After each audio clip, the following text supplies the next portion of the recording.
साहबान से मुलाकात करेगा, चीफ मिनिस्टर से और मौलाना सलाई साहब से, और उस मीटिंग में हम डेट तय करेंगे कि किस तारीख को असम्बली का इजलास बुलाया जाए और वोट ऑफ कॉन्फिडेंस जो है वो चीफ मिनिस्टर को दिया जाए, ताकि असम्बलियों की तहलील जो है वो मुमकिन बनाई जा सके।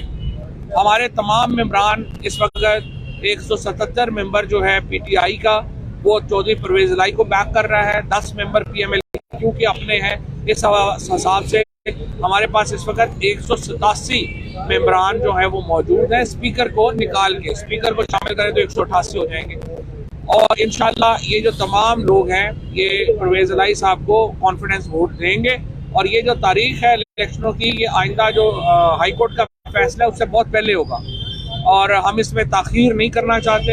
हम फौरी तौर के ऊपर वोट ऑफ कॉन्फिडेंस के लिए जाना चाहते हैं और इंशाल्लाह वोट ऑफ कॉन्फिडेंस के बाद जिस तरह से चीफ मिनिस्टर साहब ने हमसे वादा किया है वो तैयार है असेंबली तोड़ने के लिए, असेंबली की तहलील के लिए जो है वो जाया जाएगा और नए इंतखाबात इंशाअल्लाह ताला इसके मुताबिक होंगे। मैं असलम साहब मैं आपसे दरख्वास्त करूँगा कि इस बात को आगे बढ़ाएं। बहुत शुक्रिया जी। मैं ये समझता हूँ कि जो एक बैरूनी साजिश के तहत जो हुकूमत यहाँ पे मुसल्लत की गई, उसने सिर्फ पाकिस्तान की इकॉनमी के साथ खिलवाड़ नहीं किया, उसने पाकिस्तान के साथ खिलवाड़ किया। उसने यहाँ पर जो 22 करोड़ अवाम रहती है पाकिस्तान के अंदर, उसके साथ खिलवाड़ किया और एक दफा फिर पाकिस्तान को दुनिया में मांगने वाला मुल्क बना दिया। जब पाकिस्तान इमरान खान की हुकूमत के अंदर जिस तेजी के साथ तरक्की कर रहा था, जो शरह नमू थी, जो GDP की रेशो थी, वो पाकिस्तान की तारीख की बुलंद तरीन सतह पर थी।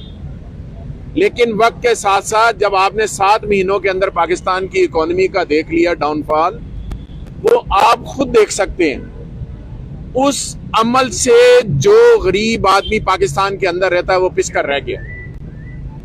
वो 2 वक्त की रोटी से बिल्कुल आजिज आ चुका है, तंग आ चुका है।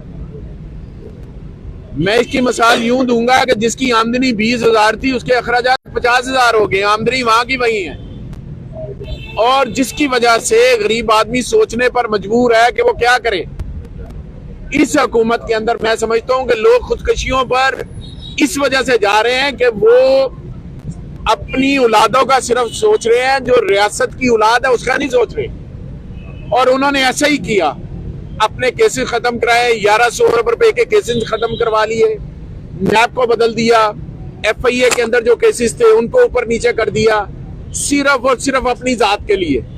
और तमाम इश्तिहारी पाकिस्तान के अंदर दोबारा वापस आ गए और उन्होंने आके केसेस खत्म करवाने शुरू कर दिए। हम ये समझते हैं कि ये पाकिस्तान के साथ एक बहुत बड़ी साजिश हुई है और जो अभी तक हो रही है, और उस साजिश के अंदर फेडरल गवर्नमेंट के जो कठपुतली वजीर आजम है वो हैं, आसिफ जरदारी हैं और PDM के तमाम लोग शामिल हैं जिन्होंने इस साजिश का हिस्सा बने हैं। और जब तारीख लिखी जाएगी तो इनके चेहरों को बेनकाब करेगी। हम पंजाब असम्बली के अंदर जो भी फवाद भाई ने बात की है, जो कोर्ट का फैसला है उस फैसले से पहले इंशाल्लाह वोट ऑफ कॉन्फिडेंस भी लेंगे और उसके बाद जो हमारी क़यादत का, हमारी असम्बली के तमाम लोगों का मुतफ़क्का फैसला इंशाल्लाह उसको इम्प्लीमेंट करेंगे कि असम्बलियाँ किस डेट को, हमने डेट दे दी 23 कल जो गुजर गई है।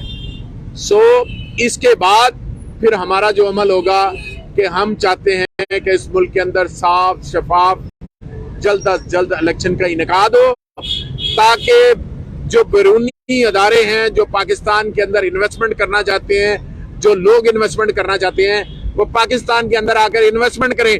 अभी तो पिछले 7 माह के अंदर ये हुआ है कि 6 लाख से ज्यादा लोग बैरूने मुल्क पाकिस्तान छोड़कर चले गए हैं।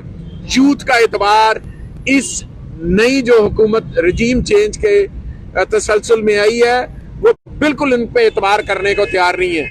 वो अपनी रोटी कमाने के लिए मुल्क से बाहर जा रहे हैं। ब्रेन जो पाकिस्तान का था सारा का सारा ब्रेन आउट बाहर जा रहा है। तो हम ये समझते हैं कि जितनी जल्दी मुमकिन हो सके इनसे छुटकारा हासिल करेंगे तो पाकिस्तान तरक्की की तरफ बढ़ेगा। शुक्रिया। बिस्मिल्लाहिर्रहमानिर्रहीम।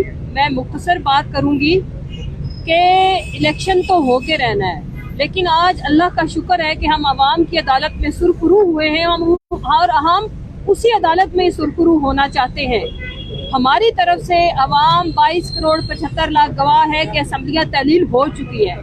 अब उसके अंदर जिस तरह से ये असर और रसूख इस्तेमाल करके, कानून तोड़ के, आइन शिकनी करके और फिर जो पंचायत लगी हुई है उस पंचायत के पेश नज़र ये डिले तो कर सकते हैं, हमारे इस फैसले को टाल नहीं सकते, ना हम टलने वाले हैं। इंशाल्लाह हकीकी आज़ादी आके रहेगी और अज़ली चोरों से निजात पाना ही हकीकी आज़ादी है। बिस्मिल्लाहिर्रहमानिर्रहीम। जिस तरह से फवाद चौधरी साहब ने और मियाँ सम इकबाल साहब ने और मुसर्रत जमशेद चीमा साहबा ने बात की, मैं उसी बात को आगे बढ़ाऊंगा कि मुल्क की हालात आप लोगों के सामने हैं। किस तरह से ये जो 8 माह हैं इसमें मैं समझता हूँ कि मुल्क जो है वो तनज़्ज़ुली की तरफ गया है। जो हमारा GDP ग्रोथ रेट था 6.1% पे, आज वो 0 कुछ % पे आ गया है। और मेरा ताल्लुक क्योंकि फैसलाबाद से है और फैसलाबाद एक सनती शहर है, वहाँ पे बेरोज़गारी अपने अरूज पे है। सो ये नविश्ता दीवार है, लोग भी समझ रहे हैं, महंगाई की सूरत हाल भी देख रहे हैं और आवाम में एक गम व गुस्सा है। और इसी अवामी रिएक्शन के डर की वजह से ये जो इम्पोर्टेड सरकार है ये इलेक्शन से राह फरार हासिल कर रही है। आज जो सीनियर लीडरशिप का इजलास हुआ उसमें यह फैसला किया गया, क्योंकि अल्हम्दुलिल्लाह हमारे नंबर्स पूरे हैं, हम पूरे तमाद हैं। इंशाल्लाह जो अदालत ने डेट दी है उससे पहले हम पंजाब असम्बली के ऐवान से तमाद का वोट भी लेंगे और इंशाल्लाह इस असम्बली को तहलील भी करेंगे। इसको तहलील करने का मकसद, जिस तरह के फवाद चौधरी साहब ने कहा, सिर्फ 1 पॉइंट एजेंडा है।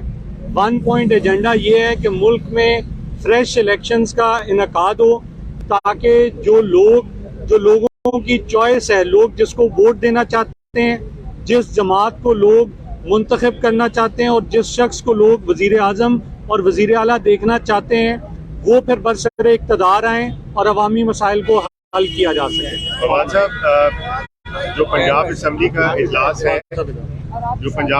इजलास है वो 26 दिसंबर तक मुलतवी किया गया था, लेकिन अब जो नया नोटिफिकेशन आया है दोबारा पंजाब असम्बली का इजलास 11 जनवरी को बुलाया गया है।